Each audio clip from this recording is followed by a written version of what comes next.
মুদার তো ইশারা করা হয়েছে মুদার তো জানতে চানি রহমতুল্লাহ আলাইহির জন্য সাথে সাথে বক্ষণ করতে পারার জন্য তাকে মুদার অবস্থায় রাখা হয়েছে।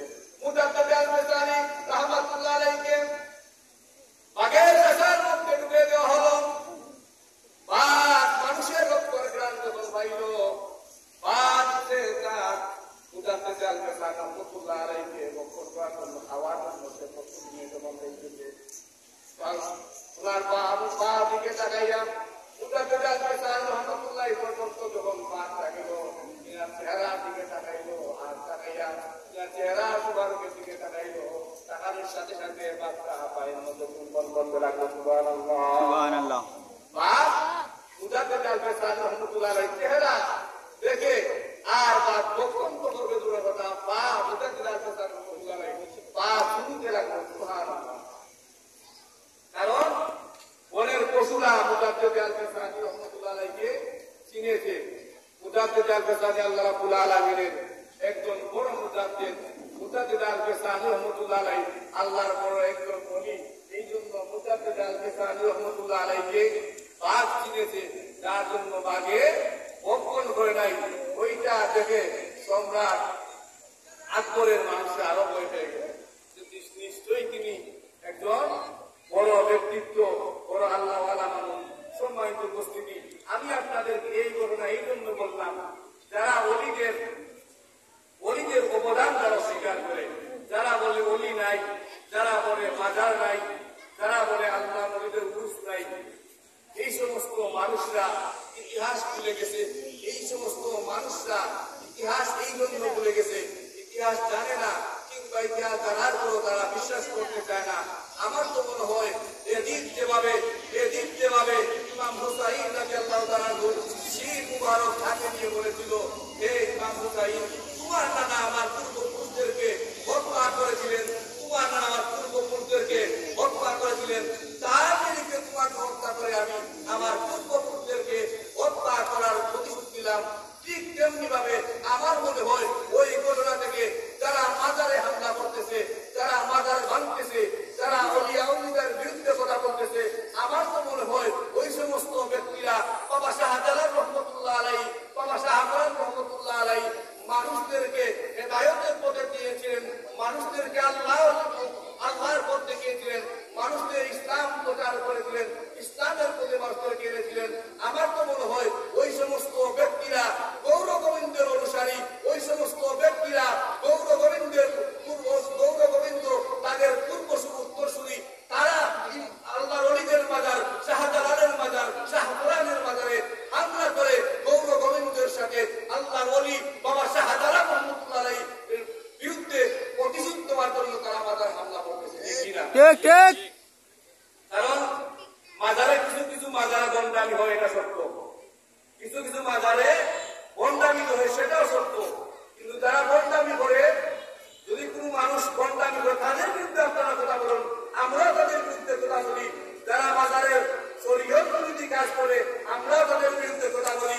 আমরা কথা বলি, কিন্তু সব জায়গায় আমরা সফল হতে পারি নাই। যা আপনারা যদি মনে করেন আপনারা সফল হবেন, তাহলে আপনার কথা বলুন শরীয়ত বিরোধী এই সমস্ত কাজ হয় সেটার বিরুদ্ধে। কিন্তু মাজারে হামলা করায় বোঝা যায় মাজারে যিনি শুয়েছেন তার বিরুদ্ধে আপনি ষড়যন্ত্র করছেন। সে যে কাজ করে গিয়েছিল, বাবা শাহজালাল শাহপুরান যেই কাজ করে গিয়েছেন, এই কাজ আপনার পছন্দ হচ্ছে না, এই জন্য আপনি মাজারে আক্রমণ করছেন। ঠিক কিনা?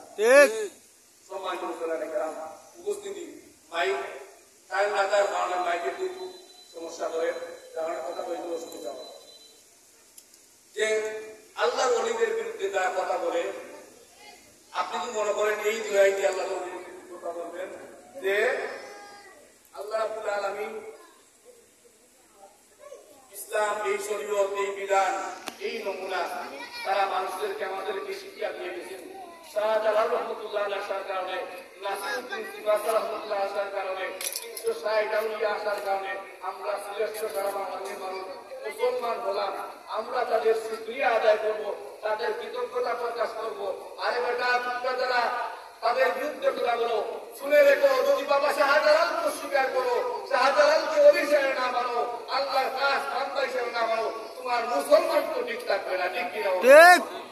মুসলমানকে নিজেকে করতে চাও, মুসলমান দুনিয়াকে জানতে দিতে চাও, মুসলমানের ধর্ম গ্রহণ করতে চাও, তাহলে অবশ্যই আপনার আমার সর্বপ্রথম আল্লাহ রসুলের আগেও আল্লাহ রসুল সাল্লাল্লাহু আলাইহি ওয়াসাল্লামের এই সমস্ত উম্মতেরা আওলাদেরা বাবা শাহজালালের মতো রয়েছেন, তাদেরকে আগে আমাদের মানতে হবে। তাদেরকে অস্বীকার করে তাদেরকে না মেনে আপনি আল্লাহ এবং আল্লাহ রসুলকে পাইবেন না। কারণ আল্লাহ রাব্বুল আলামিন বলেন, তোমরা আমার ওই সমস্ত ব্যক্তিদের সঙ্গে চলো, ওই সমস্ত ব্যক্তিদের সম্পর্ক রাখো যাদের কারণে তোমরা ইসলাম পেয়েছো, শান্তির জন্ম পেয়েছো, যাদেরকে আমি পছন্দ করেছি।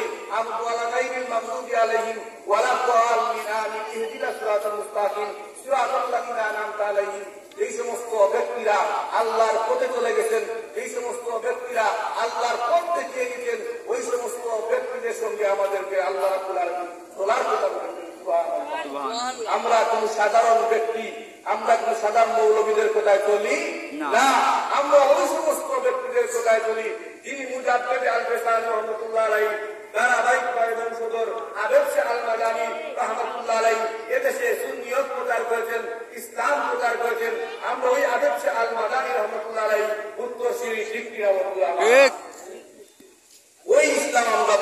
ওই ইসলামের প্রতি আমরা ওই ইসলাম আমরা বিশ্বাস করি যে ইসলাম ভারতবর্ষে মুজাদ্দিদ আল-বেসানি রহমাতুল্লাহ থেকে ধারাবাহিকভাবে আমাদের পর্যন্ত এসেছে। আমার বন্ধুরা, আমি সংক্ষেপে একটা উদাহরণ দিয়ে আমার আলোচনা শেষ করব। যদি কোন মানুষ বলে যে মাজারের এই সমস্ত মাজারের কাজ হওয়ার কারণে মাজারে হামলা করতে তোমরা চাও, তাহলে তোমাদেরকে আমি বলবো, তোমরা যদি তোমাদের মাথার মধ্যে উপন হয়, মাথার মধ্যে জোট হয়, তাহলে কি কল্লা রাখতে পারাইবা নাকি ওগুলা পরিষ্কার করবা? অবশ্যই কল্লা কোনো মানুষের রাখতে নাই, অবশ্যই মানুষের উপন পরিষ্কার করবো কিংবা তার মাথার জোট থাকবে। সুতরাং যদি শরীয়ত বিরুদ্ধে কোনো কাজ হয়ে থাকে, হয় বিভিন্ন জায়গায় মাজারের মধ্যে, ওই সমস্ত কাজ আপনি আমি বন্ধ করতে পারি, কিন্তু অলিদের বিরুদ্ধে কথা বলার অধিকার আমরা নাই। আল্লাহ রাব্বুল আলামিন আমাদেরকে সহিহ পথে চলার তৌফিক দান করেন, আহলে সুন্নাত ওয়াল জামাতের পথে এবং মতে মৌত পর্যন্ত থাকার তৌফিক দান করেন। আল্লাহ রাব্বুল আলামিন আমাদের এই আয়োজন